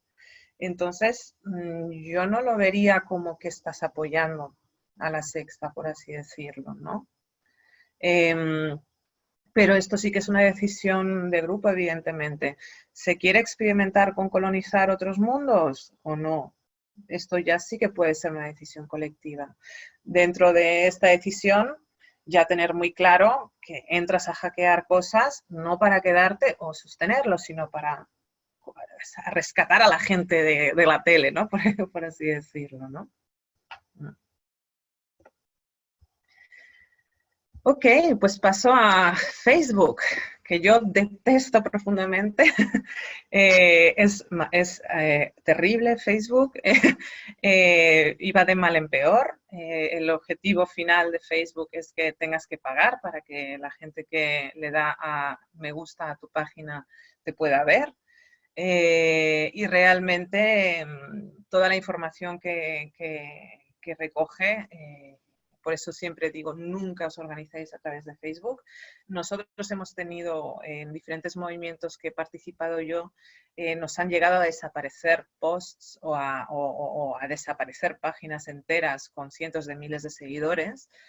Pero bueno, sí que hay una cierta comunidad de gente ahí y creo que la gente joven ya no tiráis tanto por Facebook, pero bueno, si lo tenéis, si lo queréis usar, fantástico, porque es otro espacio donde vais a encontrar a gente. ¿Y qué tipo de gente vais a encontrar ahí? Muchas veces son burbujas, burbujas de afinidades, ¿no? Amigos de amigos, familiares, etcétera, etcétera, etcétera. Con lo cual también nosotros decíamos que va muy guay para llegar a la abuela que no está en internet, ¿no? Porque si yo llego a un grupo de jóvenes que hablan sobre un tema, no sé qué tal y luego a lo mejor el joven habla con su abuela y le cuenta todas estas cosas que ha estado compartiendo en Facebook, ¿no? Entonces, evidentemente, es una plataforma más para acceder a información. Lo único que tengáis muchísimo cuidado de no usarlo como para organizaros, solo para comunicar. Las imágenes y los vídeos son muy importantes. En Facebook nunca más que un párrafo. Y luego también Facebook lo que tiene es como una barrera, su algoritmo funciona como una barrera, ¿no? Entonces, ellos valoran más y te abren la barrera más según lo que compartas. Si compartes un vídeo en streaming, te la abren como un 20%. Si compartes un vídeo que lo cuelgas directamente en su página, te lo abren un 9%. Si compartes una imagen, eso ya baja un 5%. Y si compartes un link, eso ya baja un 0, algo por ciento. ¿Por qué? Porque Facebook no quiere que salgas de Facebook, ¿no? Entonces, muchas veces existe el truco de compartir una imagen y luego poner un enlace si quieres sacar a la gente de ahí, ¿no? O cuando posteas algo, inmediatamente copiar el link, a lo mejor esto si lo hacemos en vivo se ve un poco mejor. ¿Vale? Estos son trucos para Cuando hablo del 20, 9%, etcétera, me refiero a si tienes, por ejemplo, 5.000, 10.000 seguidores, un 20% quiere decir que Facebook va a dejar que un 20% de tus seguidores vean ese post si has hecho un vídeo en streaming. Si has hecho una imagen, será solo un 2%. No me acuerdo ahora muy bien de las cifras, pero más o menos va así. Entonces, trucos para que esa barrera, forzar que esa barrera se abra más de lo que Facebook normalmente la abre, ¿vale? Cuando yo hago un post, a ver que me cargue alguno, ¿vale? Cuando yo hago un post, mirar, aquí esto es un ejemplo. Estamos anunciando el webinar del martes que viene y yo lo que posteé es una imagen. Esto es un post imagen. Pero luego le puse el enlace de inscripciones para que la gente se vaya a inscribir porque eso es lo que realmente me interesaba. Pero no puse simplemente el enlace, ¿no? Entonces, nada más postearlo, si os vais aquí a donde pone la fecha y la hora, y clicáis, os sale el URL único, el enlace único del post. Entonces, si tenéis una ventana de tiempo de 20 minutos, vais y lo compartís en un grupo, ¿no? Tac, tac, tac, me voy, pum, y lo compartís. Podéis quitarle toda esta última parte, pum. Si la gente, vuestro 1% o incluso vuestro 9% va, clica y en ese espacio de 20 minutos, media hora, le da ahora no puedo salir de acá, le da al me gusta, comenta y comparte, de repente esa barrera se abre un montón y podéis llegar como a un 80% de vuestros seguidores porque Facebook detecta que hay interés por este post y empieza a abrir las compuertas, ¿no? Porque se cree que es una viralidad natural, pero vosotros la habéis forzado, ¿vale? Y con Facebook igual, pues tiene sus horas y cada uno puede ver, esto ya varía mucho de vuestras comunidades, en estadísticas lo podéis ver, tiene sus horas de cuando se conecta la gente, ¿no? Aquí lo podéis ver. Entonces, en función de ello, siempre fijaros cuáles son los mejores momentos para postear, para que, por ejemplo, para nosotros a las 6 de la tarde, aunque esto ha cambiado un montón, no sé por qué, a lo mejor tiene que ver con la cuarentena, pero antes para nosotros era al revés. A partir de las 4 o 5 de la tarde teníamos más gente, ¿no? Pero eliges ya postear cuando veas que vas a tener más público, ¿no? Yo Facebook lo dejaría acá, ¿vale? Creo que también tenéis página Facebook, pero bueno, no entraría en más detalle, pero evidentemente cuando se hacen campañas, todas estas, bueno, ya veremos más adelante, vas a intentar coordinar y merger todas estas herramientas para estar como una sinfonía, ¿no? Cuando haces música, para estar jugando con todas a la vez, de una manera sincronizada. Luego tenemos otras herramientas que ahora están generando, yo creo que el más flujo de atención, que son Instagram y TikTok. No sé si usáis vosotros TikTok desde Fridays for Future, ¿no? Vale. Bueno, pues son pequeños vídeos cortos que imagino que habréis visto por ahí rulando en algún lado, que están petándolo, la verdad. Os invito a investigarlo. Nosotros no lo usamos, pero os invito a investigarlo si queréis adentraros en nuevos mundos también. Y luego Instagram, que sí que ya utilizáis y conocéis muy bien. Instagram ahora mismo, evidentemente, es lo que lo está petando, mucho más que Twitter, pero tiene otra audiencia diferente. O sea, aquí no vas a poder llegar al político, no vas a poder llegar al medio de comunicación, pero sí que vas a poder llegar a mucha otra gente que te puede interesar, ¿no?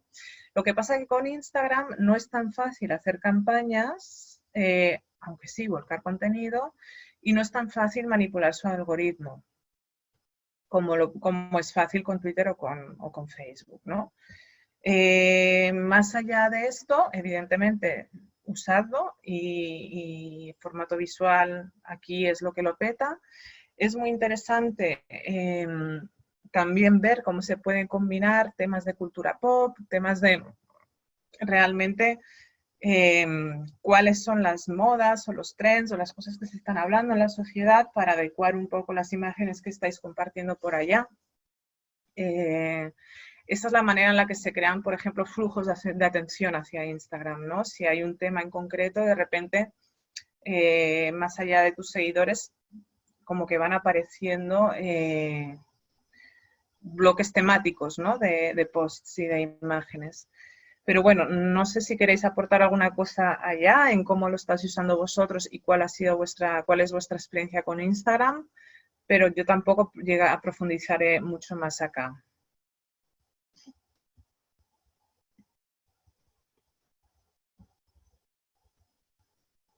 Sí, sí, TikTok es que es un tema,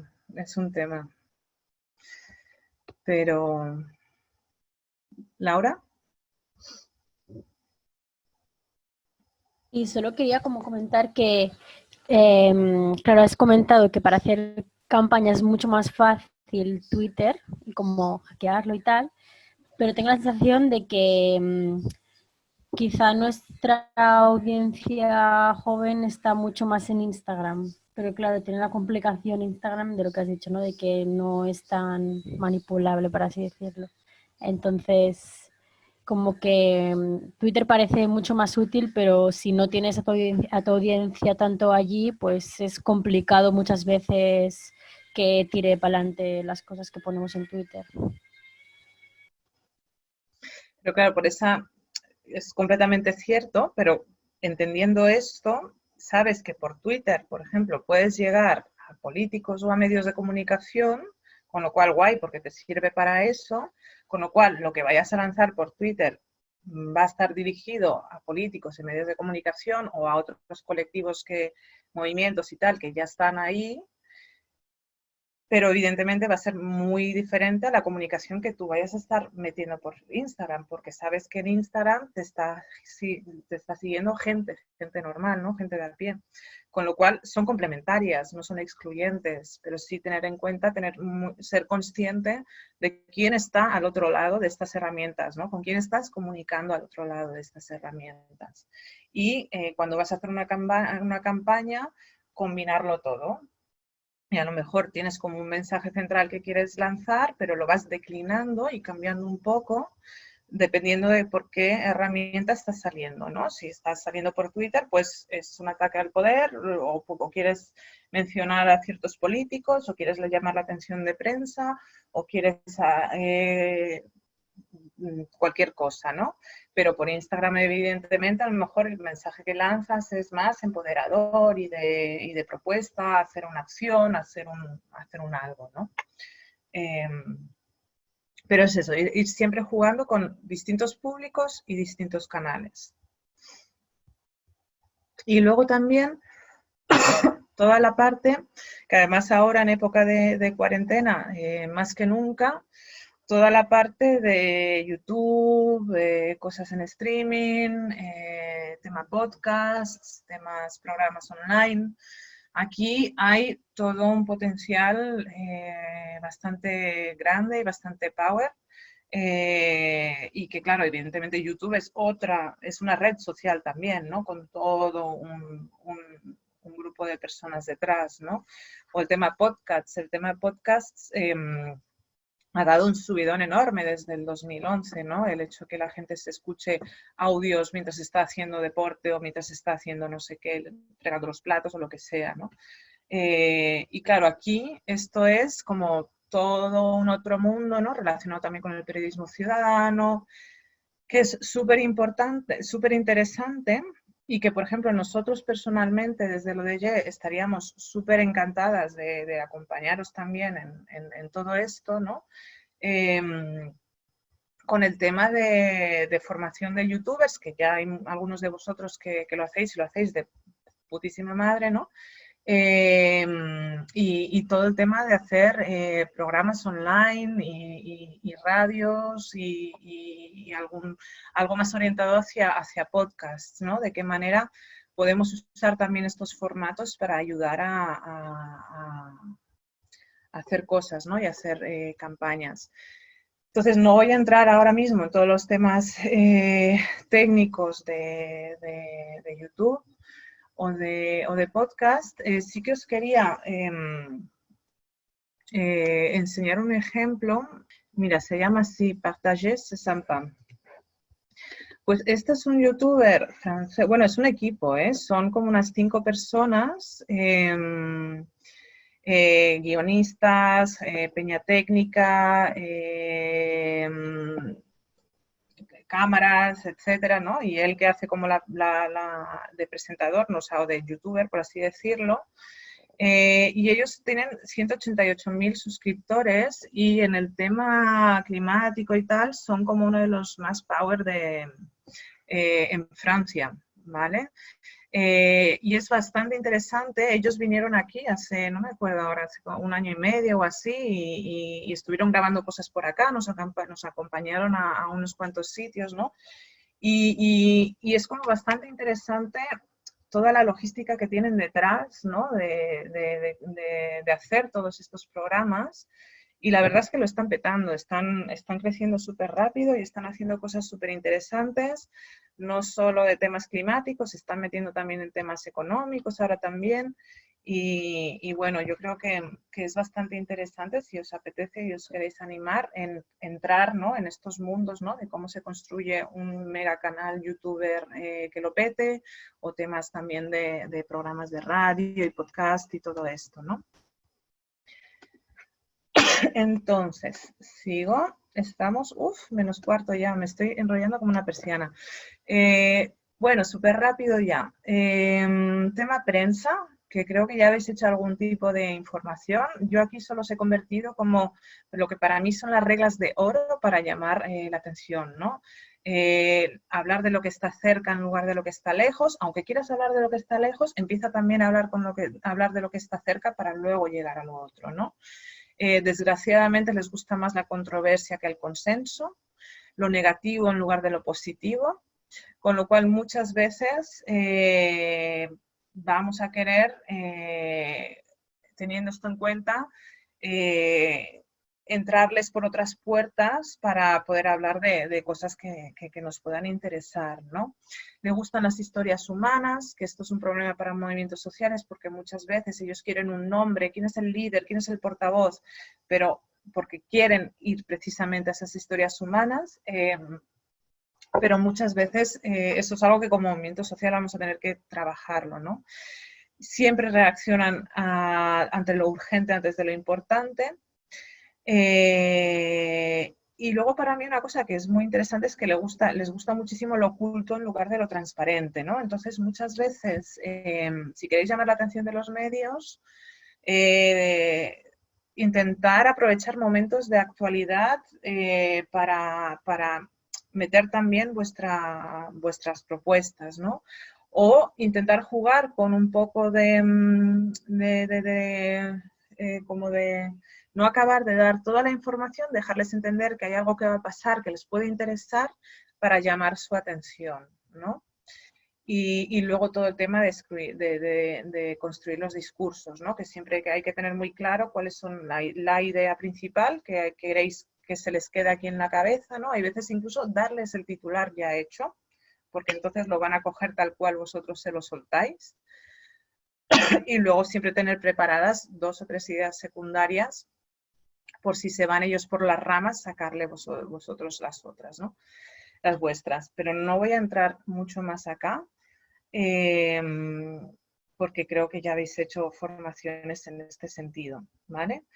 Entonces, vale, sí, perfecto, acabando. Esta es la parte que voy a pasar súper por encima, pero que tiene una cantidad de curro impresionante también, que es cómo construir campañas y cómo sincronizar todos estos canales, prensa, redes sociales, acciones online, offline, y cómo hacer que todo esto se convierta en una campaña de comunicación grande que lo pete, ¿vale? Cosas importantes a tener en cuenta. El ciclo viral de Internet es clave. La gente come cuando come, duerme cuando duerme y desconecta cuando desconecta, ¿no? O sea, es muy importante hacer cosas cuando sabes que la gente va a estar conectada, ¿no? No cuando gente llega al final de la semana y quiere desconectar de pantalla, no quiere saber nada más, ¿no? Y cuando lanzas una campaña, saber que, por ejemplo, prensa es a primera hora por la mañana, a las 7, 8 de la mañana y hay que estar mandándoles las notas de prensa. Luego sale Twitter, porque es de las herramientas que despierta antes. Luego, un poco más tarde, Instagram y Facebook y todas las demás, ¿no? Y ir de alguna manera, ¿cuánto tiempo queremos que sea la campaña? ¿Un día, 2 días, una semana? Todo el timing el estar bien diseñado, va a tener mucho que ver con el impacto que consigas tener, ¿vale? Ayuda muchísimo analizar lo que hemos hecho para ajustar la máquina un poco para la próxima vez, ¿vale? No vamos a entrar aquí, pero hay toda una serie de maneras de monitorear y evaluar lo que has hecho, que da muchísima información para hacerlo mejor una próxima vez, ¿vale? Y esto es simplemente como una guía básica que hace como un mega resumen de todo lo que hemos compartido hoy, como un checklist a la hora de diseñar vuestra campaña, ¿vale? Trabajar el mensaje con las ideas clave, cuál va a ser el meme, súper importante, cuál va a ser el meme de tu campaña, cuál va a ser la ventana por la cual la gente se va a lanzar, entrar a tu mundo, ¿no? Y ese meme probablemente sea tu hashtag principal o tenga que ver con el titular que quieres que saque la prensa, ¿no? ¿Cuáles van a ser tus audiencias? ¿Qué canales vas a usar? ¿Qué imagen visual y audiovisual vas a diseñar para toda esta? Es súper importante la imagen que diseñes para una campaña.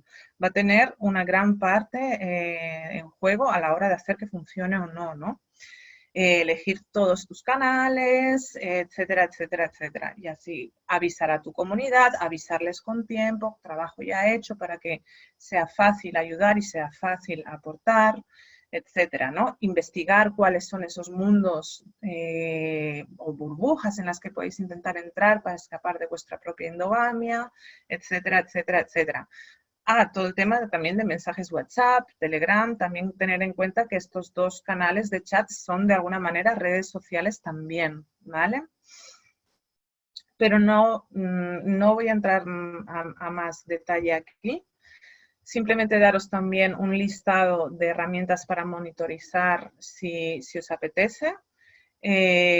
Aquí las tenéis, os pasaré hoy mismo las diapos para que podáis ir a investigarlas y a verlas si queréis. Pero ya con los 10 minuticos que quedan, yo creo que a mí lo que nos gustaría saber es si os apetece, y voy un poco apuntando hacia esta parte de acá, si os apetece, u otra, que entremos un poco más a experimentar, a investigar, a generar más conocimiento sobre casos prácticos, ya sea con herramientas concretas o ya sea con montar campañas y que de alguna manera estemos ahí para que intercambiéis con nosotras. Abierto está, creo, este espacio para que vosotras nos digáis un poco qué le veis utilidad y qué os podría interesar, ¿vale? Perfecto, pues si voleu, encendemos las cámaras para vernos las caras y mandarnos un beso muy grande. Yo estoy encantadísima de compartir este conocimiento colectivo, de hecho, que no es conocimiento mío, es conocimiento de los movimientos en los que he participado y encantada de compartir este conocimiento colectivo con vosotras. Y bueno, yo encantada si podemos desde lo de Ye también encontrar más espacios para ayudaros en esta ardua tarea de comunicar.